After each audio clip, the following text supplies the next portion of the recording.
मैं राजेंद्र कुमार सिंह साचार्य, राजनीति विज्ञान, लाल बहादुर शास्त्री राजकीय महाविद्यालय कोटपुतली। आज हम सेकेंड ईयर के फर्स्ट पेपर स्विट्ज़रलैंड के संविधान में स्विट्ज़रलैंड की संसद के बारे में अध्ययन करेंगे, जिसमें कार्यकाल तथा अधिवेशन। प्रतिनिधि सभा का कार्यकाल 4 वर्ष है।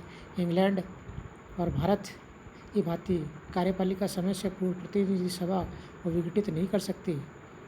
स्विट्ज़रलैंड में संसद के दोनों सदन केवल 4 वर्ष से पूर्व उसी स्थिति में भंग किए जा सकते हैं, जबकि एक सदन संविधान के पूर्ण संशोधन का प्रस्ताव पारित करे, दूसरा सदन उसका विरोध करे या सहमत न हो। स्विस जनता जनमत संग्रह के आधार पर अनुच्छेद 193 के अनुसार संसद से सहमति प्रकट कर दे। प्रति वर्ष मार्च, जून, सितंबर, दिसंबर में इस सदन की बैठकें होनी आवश्यक है। प्रतिनिधि सभा अपने अधिवेशन स्वयं बुलाती है। प्रतिनिधि सभा की बैठकों के लिए गणपूर्ति कुल संख्या का बहुमत रखा गया जाता है। इसमें सब निर्णय बहुमत से लिए जाते हैं। प्रतिनिधि सभा के अध्यक्ष, उपाध्यक्ष संविधान के अनुसार व्यवस्था की गई है। प्रतिनिधि सभा प्रत्येक सत्र के लिए एक अध्यक्ष तथा एक उपाध्यक्ष का निर्वाचन करेगी, परंतु आजकल यह परंपरा बन गई है कि अध्यक्ष और उपाध्यक्ष का निर्वाचन प्रतिवर्ष किया जाता है। जो व्यक्ति अध्यक्ष और उपाध्यक्ष है वह अगले वर्ष उस पद पर निर्वाचित नहीं हो सकता। अध्यक्ष का कार्य प्रतिनिधि सभा की बैठकों की अध्यक्षता करना है, सदन में शांति व्यवस्था बनाए रखना, सदन की कार्रवाई को अनुशासनपूर्वक चलाना उसी का कार्य है। वह एक सामान्य सदस्य की तरह मत दे सकता है, निर्णायक मत भी दे सकता है, परंतु एक साथ 2 मत नहीं दे सकता है।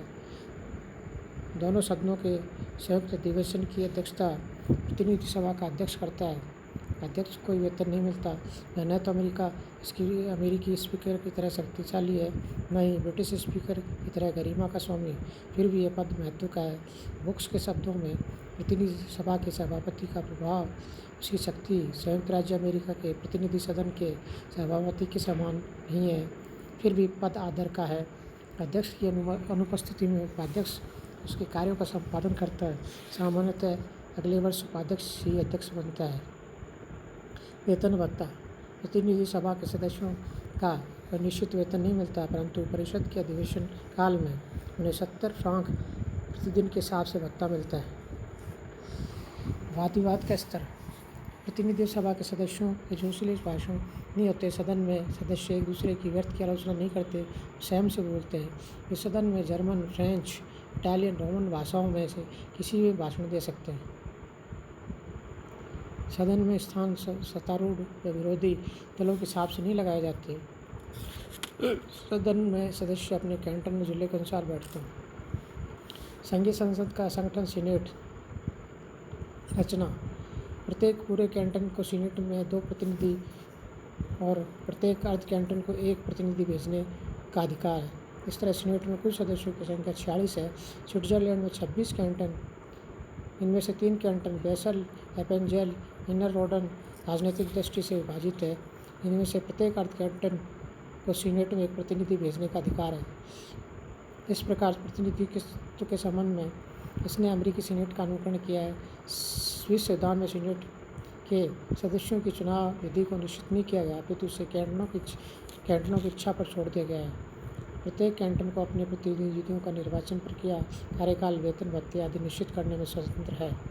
कुछ कैंटन सीनेट में अपने प्रतिनिधि जनता के प्रत्यक्ष मतदान द्वारा चुनकर भेजते हैं। कुछ कैंटन जनसभाओं द्वारा तथा थोड़े अपने विधानमंडलों द्वारा चुनकर भेजते हैं। योग्यता। सीनेट के सदस्यों की योग्यता वही है जो प्रतिनिधि सभा के सदस्यों की है। कोई व्यक्ति जो कैंटन से राज्य का सदस्य निर्वाचित होता है, उसके लिए आवश्यक है कि वह उस कैंटन का नागरिक हो।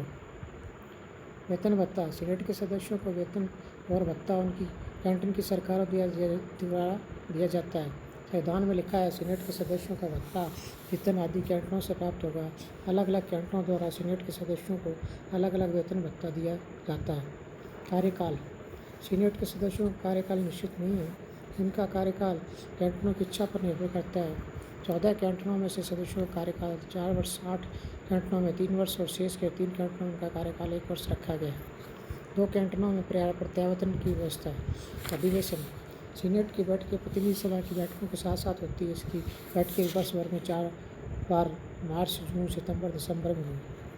गणपूर्ति सीनेट में गणपूर्ति के लिए 46 में से 24 सदस्यों की उपस्थिति आवश्यक है। अध्यक्ष और उपाध्यक्ष सीनेट का एक उपाध्यक्ष होता है। इसका निर्वाचन सीनेट के सदस्यों द्वारा 1 वर्ष के लिए किया जाता है। कोई भी दूसरी बार उस पद के लिए निर्वाचित नहीं हो सकता। इसके अतिरिक्त एक प्रतिबंध भी है कि एक ही कैंटन के व्यक्ति 1 वर्ष में अध्यक्ष और उपाध्यक्ष नहीं हो सकते। अध्यक्ष की शक्तियाँ प्रतिनिधि सभा के अध्यक्ष के समान ही हैं। सीनेट की भूमिका स्विस सीनेट का निर्माण बहुमत के अत्याचार के विरुद्ध अल्पमत और कैंटनों की स्वतंत्रता के सम्यक संरक्षण के लिए हुआ था। आरंभ में इस सदन ने महत्वपूर्ण कार्य भी किए, परंतु समय की गति के साथ साथ लोकप्रिय सदन में अधिक योग्य सक्षम व्यक्ति आने लगे। योग्यता के अनुसार उनके कार्यों में वृद्धि हुई। कार्यों के महत्व के कारण उनके समान अधिकार भी व्यापक हो गए। अब इस सदन के अधिकार अत्यंत सीमित है। अमेरिकी सीनेट के समय से कोई विशेष अधिकार प्राप्त नहीं है। संघीय संसद की शक्तियाँ कार्य। अब हम संघीय संसद की शक्तियों कार्यों की चर्चा करेंगे। स्विस संविधान में लिखा है कि नागरिकों और कैंटनों के अधिकारों के अतिरिक्त संघ की सर्वोच्च शक्ति का उपयोग संघीय संसद करती है। स्विस संघीय संसद के दोनों सदनों की समान शक्तियाँ हैं। सभी शक्तियों का प्रयोग दोनों सदन समान रूप से करते हैं। चर्चा ने ठीक लिखा है कि संसार में ऐसी बहुत कम संसदें हैं जो स्विस विधानमंडल से अधिक मिले जुले कार्य करती है। संघीय संसद की प्रमुख शक्तियाँ इस प्रकार है। नंबर 1, विधायी शक्तियाँ। स्विस संघीय संसद का मूल कार्य कानून निर्माण है। संविधान द्वारा संघीय अधिकार क्षेत्र में रखे गए सभी विषयों पर इसे कानून बनाने की शक्ति प्राप्त है। संविधान के अनुच्छेद 163 के अनुसार कानून निर्माण के अतिरिक्त इसे संघीय आधिकारिक आदेश जारी करने का अधिकार प्राप्त है।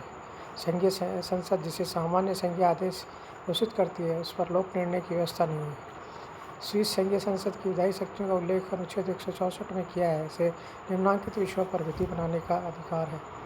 राजनीतिक अधिकारों के प्रयोग के संबंध में, संवैधानिक अधिकारों पर प्रतिबंध के संबंध में, व्यक्तियों के अधिकारों और दायित्वों के संबंध में, करदाताओं के वर्ग के संबंध में तथा करों के उद्देश्य और निर्धारण के संबंध में, परिसंघ के दायित्व और सेवाओं के संबंध में, संघीय कानूनों को लागू करने और क्रियान्वित करने के प्रसंग में, कैंटनों के दायित्व निर्धारण हेतु संघीय सत्ता प्राधिकरणों के गठन और प्रक्रिया के संबंध में, अत्यावश्यक व्यवस्थापन।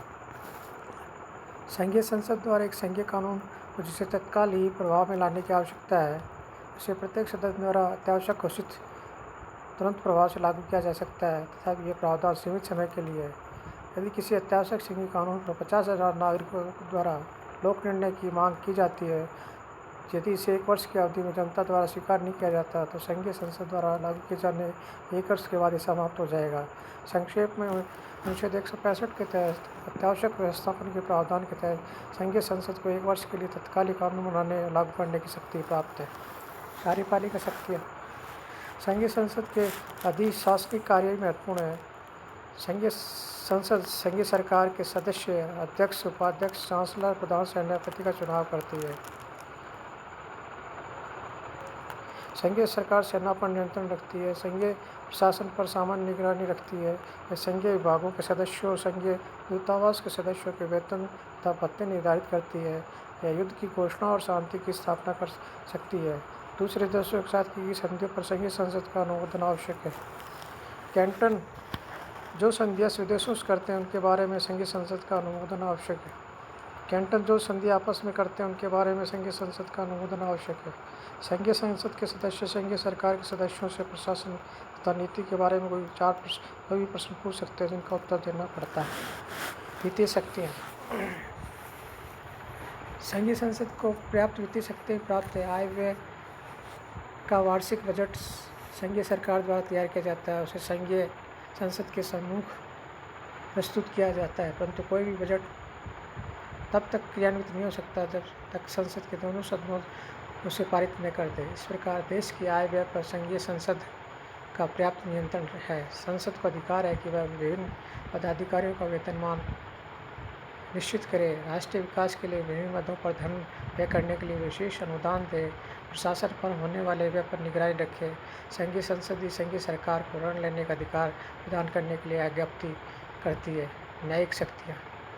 1874 के वैधानिक संशोधन द्वारा संघीय सभा की न्यायिक शक्तियों में पर्याप्त कमी कर दी गई है, लेकिन इसके बाद भी उनका काफ़ी महत्व है। प्रमुख न्यायिक शक्तियाँ है, वह न्याय प्रशासन का निरीक्षण करती है, वह विद्रोहियों को आम माफी प्रदान करती है, जनता की याचिकाओं पर निर्णय देती है। यह संघीय सर्वोच्च न्यायालय के न्यायाधीशों का चुनाव करती है। यदि विभिन्न संघीय प्राधिकारियों के बीच क्षेत्राधिकार के प्रश्न को लेकर कोई मतभेद खड़े हो तो उसका निर्माण भी संघीय संसद करती है। संविधान में संशोधन।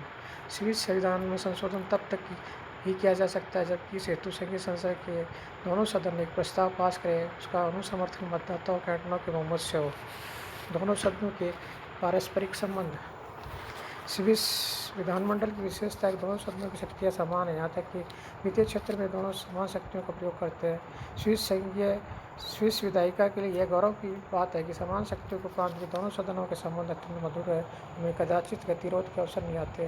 फिर भी यदि दोनों सदनों में गतिरोध उत्पन्न हो जाता है तो संविधान में ऐसे गतिरोध के समाधान की कोई व्यवस्था नहीं है।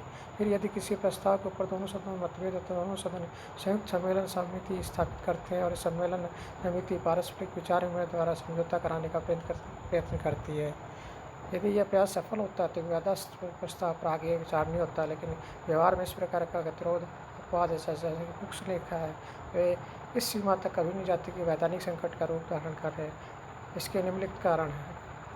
दूसरे देशों के ऊपरी सदनों का भांति स्विस सीनेट अधिक रूढ़िवादी नहीं है। स्विट्जरलैंड के विधान का नियंत्रण अंतिम रूप से जनता के हाथ में रहता है। शक्तियों की समानता के बावजूद भी बिहार में सीनेट ने स्वेच्छा से प्रतिनिधि सभा की अपेक्षा कम प्रभावशाली स्थिति ग्रहण कर ली है। दोनों सदनों में प्रतिस्पर्धा की भावना नहीं है। दोनों सदनों के संबंधों पर प्रकाश डालते हुए प्रोफेसर घोष ने लिखा है, स्विट्जरलैंड में सदैव ही दोनों सदनों में बहुत सुखद और मधुर संबंध देखे जा सकते हैं।